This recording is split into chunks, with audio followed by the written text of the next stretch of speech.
Welcome to the Energy Table. I am not permitted to keep it cool, but I'd like to introduce my friends today. It's going to be a little switch up of an episode. My friends are going to run the show speaking about generational trauma. The flip side to our first part, which was overstaying. Today we'll speak about running away in relationships, running away from love, running away from opportunities. I hope you enjoy the episode. We are the friends. Hello. Hi, everyone. My name is Shanice. I am a holistic beautician, and I'm here today with the friends, so we can discuss generational trauma and keeping yourself hostage to it. Yeah. Hi, everyone. I am Kobisa Sotashe, aka Gogo/Soso. Curious about the human experience and looking forward to what the conversation will look like. Hey. All right, I'm next. Hi, my name is Leander. I'm sure you've seen my face before. Aspiring therapist. Here with my mother once again. So yeah. Hey everyone, I'm Lutu Monondwe. I'm a stylist, a jeweler. I like to say designer. Oh, a number of things. It's endless. I don't know. But here I am. But most of all, I come with love. I'm happy to be here, by the way. So let's lead with love, shall we? Aye, aye. Should I bring the mic? No, leave the mic right. Okay. Okay. Hi, everyone. I am Shanice. I am a holistic beautician, and we are here today to discuss generational trauma and holding yourself hostage. Yeah. Perfect. So let's lead with love. Okay. All right. Generational trauma. I think last episode I mentioned how generational trauma isn't always negative. And neither is it always something that holds us back. But before we get there, in which ways have you each individually experienced a layer of trauma that has impacted you inherently? Oh, That's a deep question. Because trauma is broad, right? Yeah. Trauma is something that it extends beyond many layers of what you can see sometimes. I could possibly say a lack of boundaries. I think I wasn't necessarily taught boundaries because my mother was more of a yes person and she could sacrifice her own happiness sometimes in order to make others happy. So she was a lot of a pourer as opposed to people pouring into her. So I think that's definitely something that I picked up. In which way would you say the lack of boundaries have impacted you significantly? They've impacted me by making excuses for how people treat me and wanting to see their heart as opposed to the blatant behavior they're presenting to me. Yeah. I think this is something I can resonate with as well, for sure. Yeah. In which ways? Yeah. In which ways? In terms of always looking for the best in people. Yeah. You know, always kind of hoping to feel the best. And I think for me that stemmed from, So for me that definitely stemmed from having to forgive those closest to my heart time and time again. Again, yeah. Especially I hear that. through the maternal side. Mm. So has anyone else experienced anything like that? I think I grew up in a very authoritative household, and then you layer that with religion. So I think the most thing was learning what's right and wrong, what's good and bad, and being very binary about those things. And I think over my life experience was just allowing things to be and learning that everything just is. And it doesn't have to be binary, this or that. That life in its entirety simply is. I think that's still life learning that I'm on, to be okay with all as is. Yeah. Because I think my grandparents, my mom is very much hey, this is how you get to heaven. This is what you do. This is what you don't do. And I'm just like, I just want to exist. And I think it's healing my life experience to allow everything to just be and to be at peace with everything as is. And it allows me to then lean into the moment and lean with faith that even if it looks like it's wonky and not going my way, eventually it will come full circle and make sense, and it's for me. It's learning to trust life a bit more. I think that's how at least I'm learning to evolve, as opposed to, I guess, feeling like it's boxed and there's only one way of doing life. I think I'm more learning to be open to the fact that there are various ways to still live and it be okay. Yeah. I love that. Yeah. Yeah. 100%. Yeah. What about I get yourself? that. I feel like for me, obviously we grew up in the same household, so like I feel like a lot of the things that you say that you took from grandma, I don't know if I should say mokolo is the actual term, but yeah, from grandma.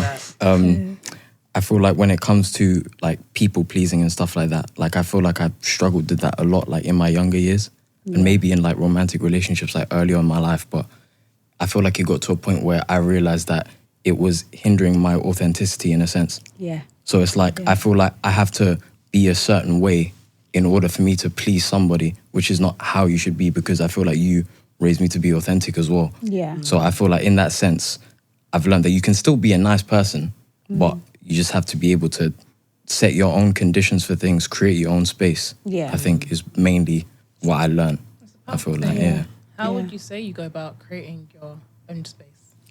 I don't know. I feel like that's something that I learned recently, like from my recent relationship. So I just feel like there's a lot of cases where you feel like you have to not necessarily pander, but like try and match somebody else's energy, whether they're overbearing or really low. Like you have to match that constantly, especially when you're in the same space a lot, like with somebody that you're interested in. So I feel like after a few mess ups, I feel like I just have to be more upfront about setting my own boundaries about things.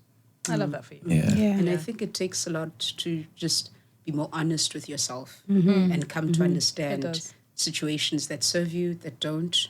I think for me, the biggest learning was the importance of boundaries. Yeah. And Very the important. definition that helped me understand it was that it was the, I think, definition of a cell, in that there's the science. It's leaving me, but the boundaries of the membrane. I think it's the membrane, but it holds the integrity of the cell.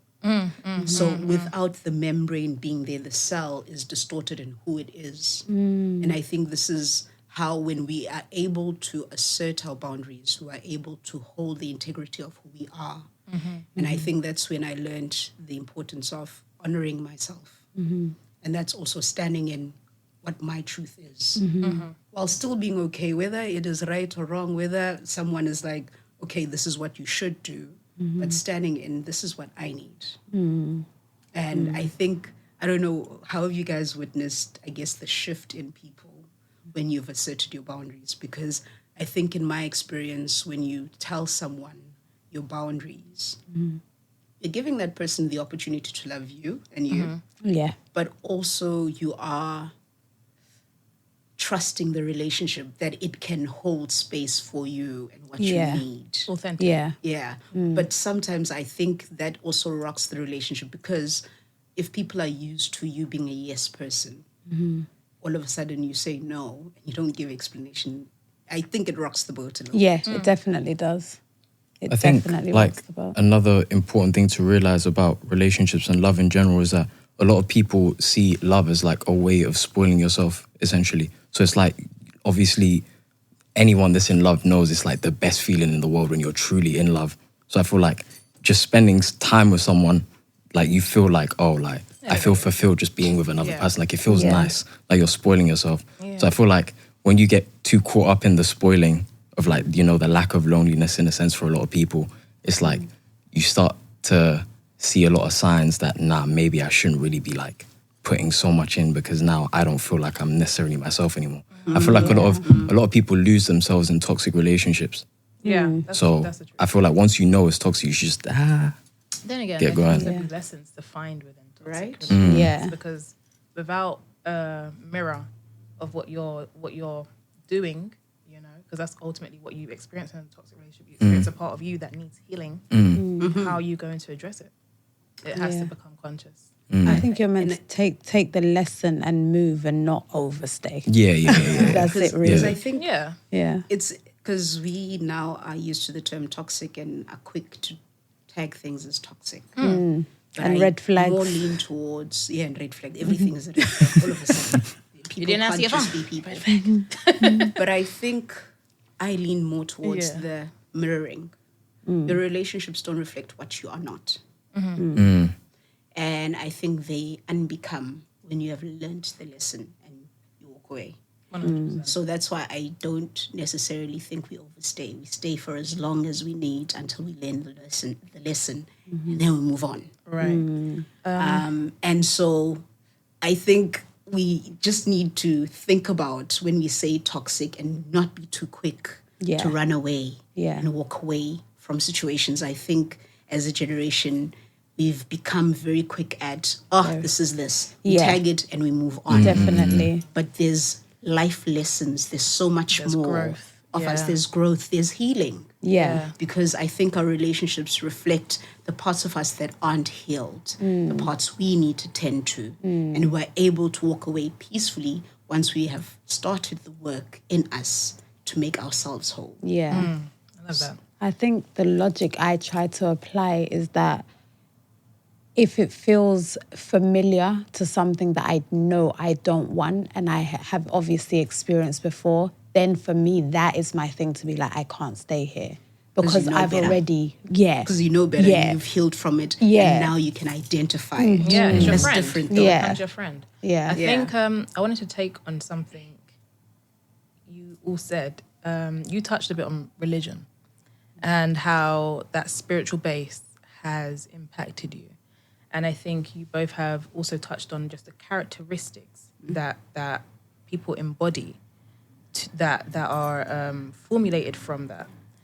I think generationally, when we speak of generational trauma or generational anything, you have to go to the base. And for me, that is always going to be spiritual. Sure. How do Yeah. you all feel like spirituality has played, or the numbing of spirituality has played a role in the cycles we've experienced? Oh, I think I'll take this one because I like it. Yeah. Yeah. I know it's a bit warm, but I have to close the window. The wind, Is the it sound, the rocking? sound. The Yeah. sounds outside. I like this question. The And boat. just when you're speaking, because you've got a lower tone to everyone else, be conscious of that. Maybe if you wanted to lean in, you could. Not too close. Get in I'm loving it, by the way.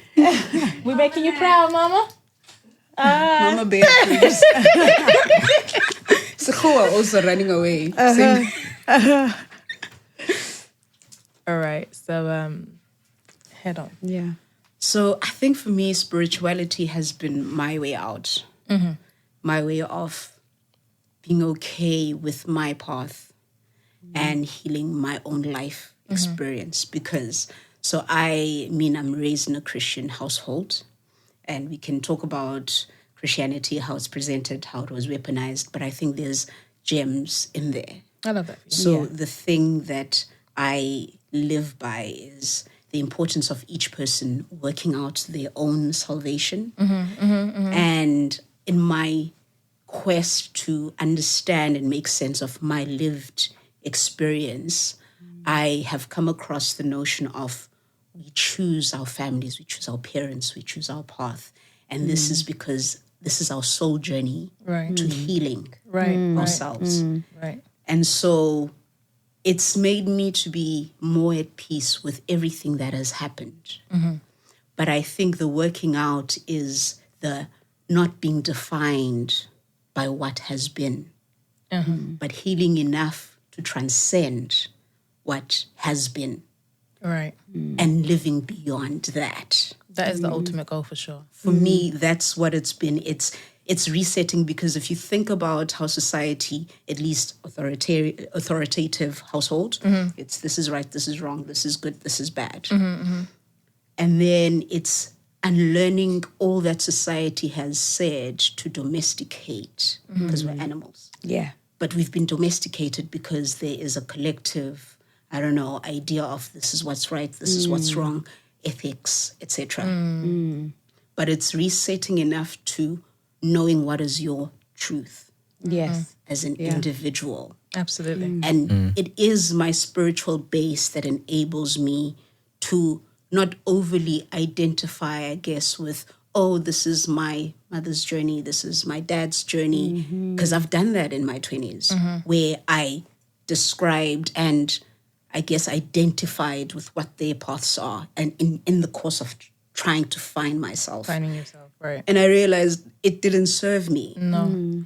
I think it'll be powerful to hear your perspective on parenting, because now you're both here.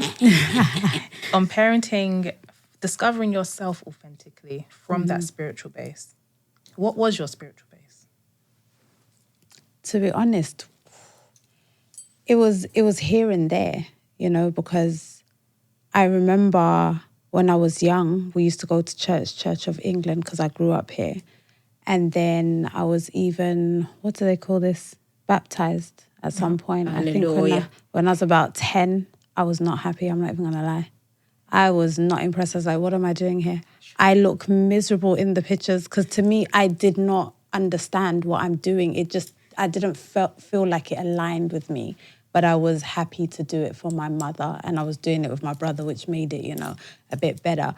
But I realized that every time when we would go home to South Africa, we would go and see traditional healers. So my mum was basically mixing the two worlds. I think if we had been living in South Africa, she wouldn't necessarily be going to church. She was just making do with what she had. Where you find God, you find God. Yeah. And then every time one would go home, it was still church, but then there was never a time that we wouldn't go to see a traditional healer. So as I got older, I realized, okay, so the church element isn't for me. Church is anywhere. I started to What age realize was you that when church. you came to that realization? Yeah. Ooh. I think I was probably about 16. But I think I became fully conscious of it when I got to my late 20s. Yeah, when I got to my late 20s, I was like, everything, I started to apply spirituality to everything. Yeah. And I wasn't necessarily certain of what I was doing. Yeah. But along the way, all the tools started to drop in, Yeah. And I think I mentioned it in the last podcast, meeting my paternal siblings, Yeah. and then meeting my niece and all of that, and they're healers, traditional healers. And I was like, yep. This makes sense. This It clicked. Yeah. I love that. I was like, yeah, I'm home now. Yeah. I felt like I arrived, because Did that?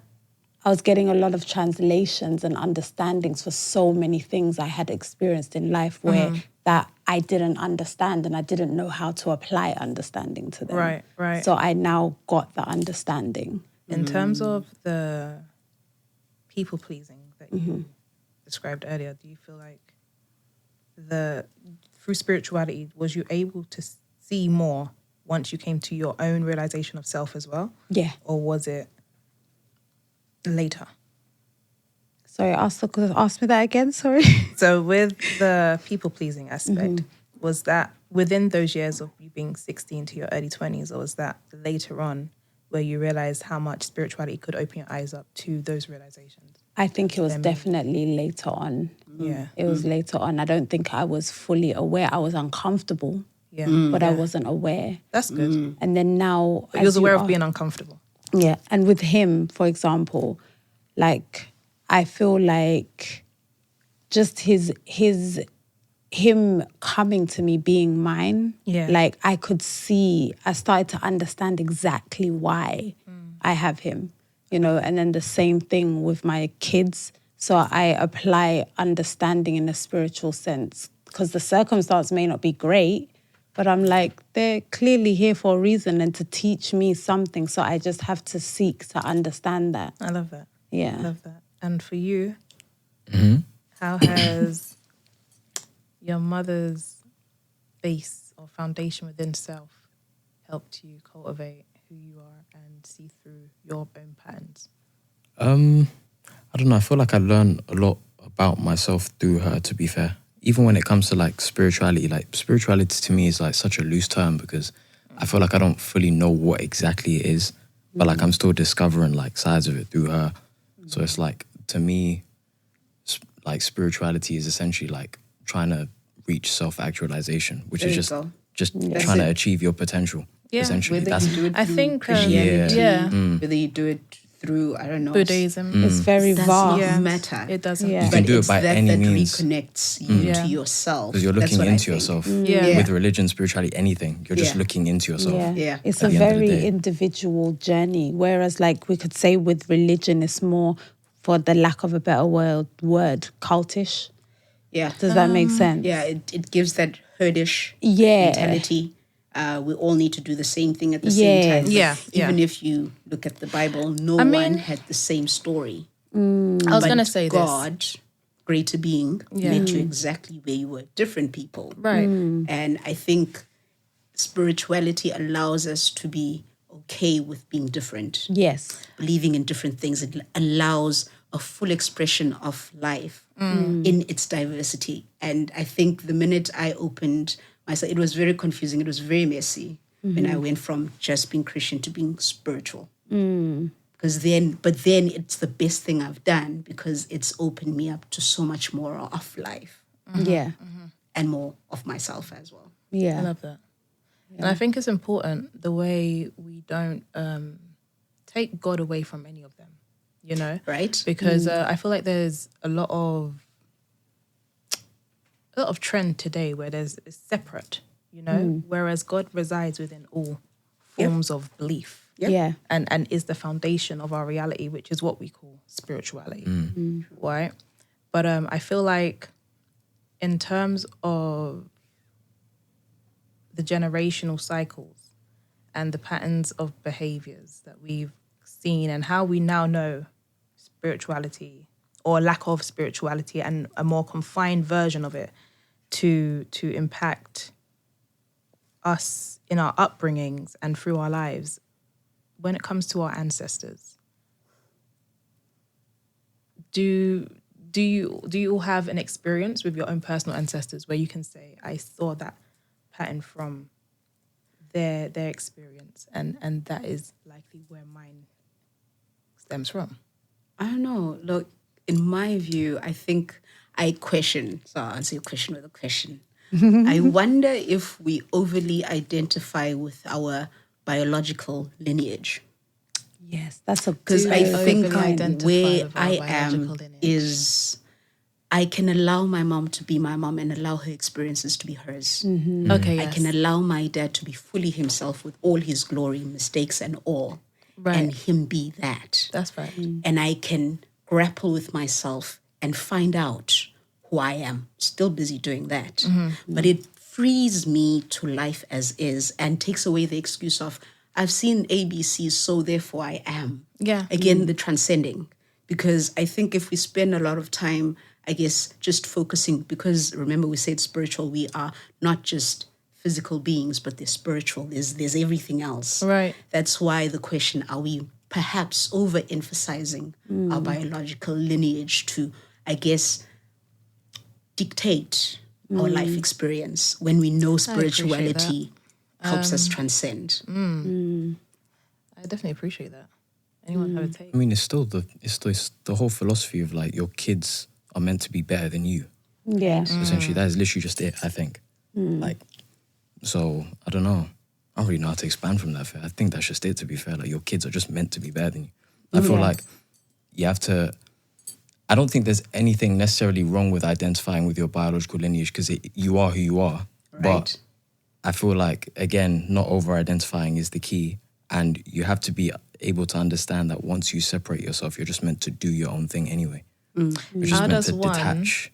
who's not able to, because, you know, some people are not at that point of self-realization or actualization.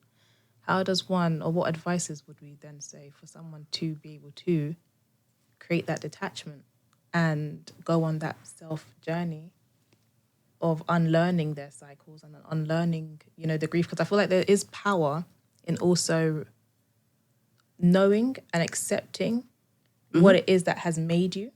And then before you transcend it, you have to give it love. 100%. Yeah, 100%. I think it would have to be solitude, because I think a lot of the time people think being alone is lonely. But solitude is like the best thing you can do for yourself, because you have time to just sit and think and just be and just process things without any distractions. This brings us a good conversation, because I feel like then in the solitude, some people experience psychosis. They may experience other mental challenges from what arises that they then don't know how to process, So then how could we bring the awareness to that process of solitude?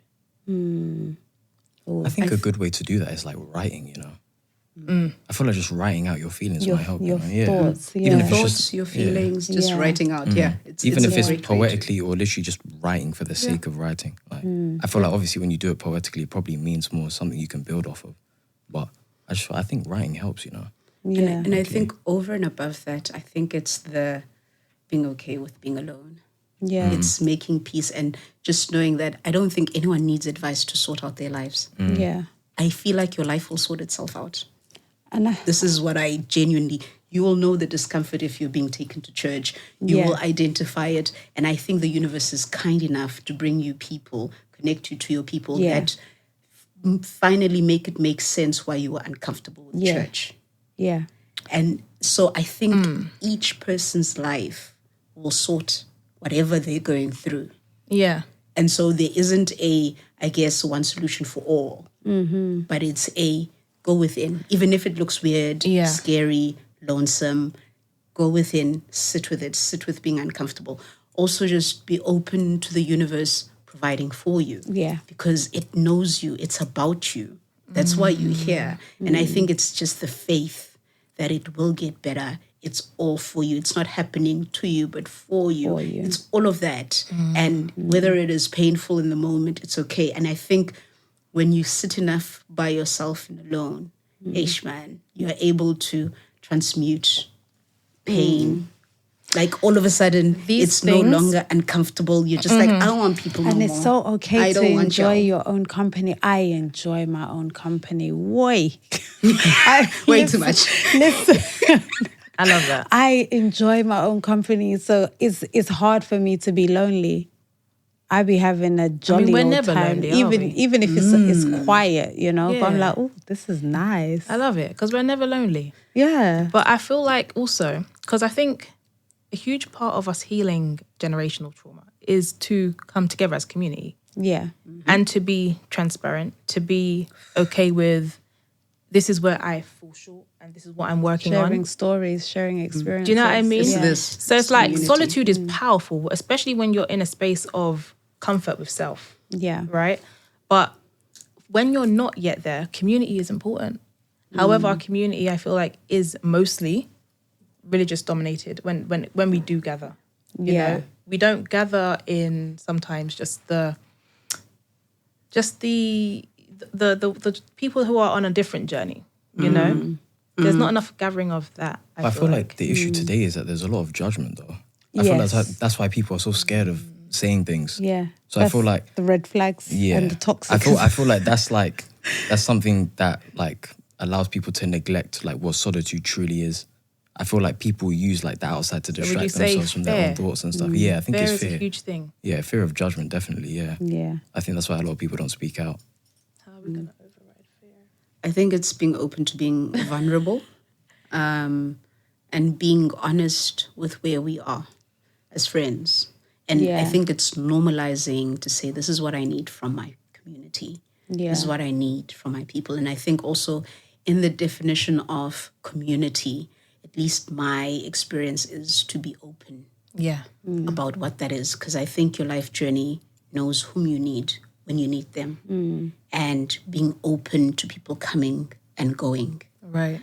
And I guess it's sort of a journey. Understanding your life stage. and understand, because sometimes when the relationships get too much frictiony, it's because it's time. Yeah. And then remember, we overstay and we hold on, etc. But I think when we open to the idea that today this is my community, I don't know what tomorrow holds, and I'm open to what tomorrow will bring. You know, when you're speaking, I'm thinking about when we first sat down together and we sat for hours in Camden. I think we were together from like 10 until like 4. Yeah. And we didn't even eat. No, we shared a muffin. We did? Yeah, we shared a muffin. And like the conversation was so intentional. Like we had proper conversation about our experiences in friendships and relationships and stuff. Everything. And we actually decided, we had a conversation, we're going to be friends That's now. the day we became Yeah. friends. that. Yeah, we That's had the a day- That's proper. necessary. But this Yeah. is when you allow life to bring you your spiritual family. Yeah. Your gang. Your tribe. Your tribe. Your tribe. And I think that's why I'd advocate for being open to what, because life knows what you need. Yeah. So everybody, we are the friends. We are the friends. And we pray you also find your village of friends who are able to uplift you and bring you through your different journeys In every lifetime. in every season. Yes. Closing out. Bye. Mwah. Mwah. Thank you for watching. If you like what you've been watching, please subscribe, like, and comment. Thank you for tuning in. Bye.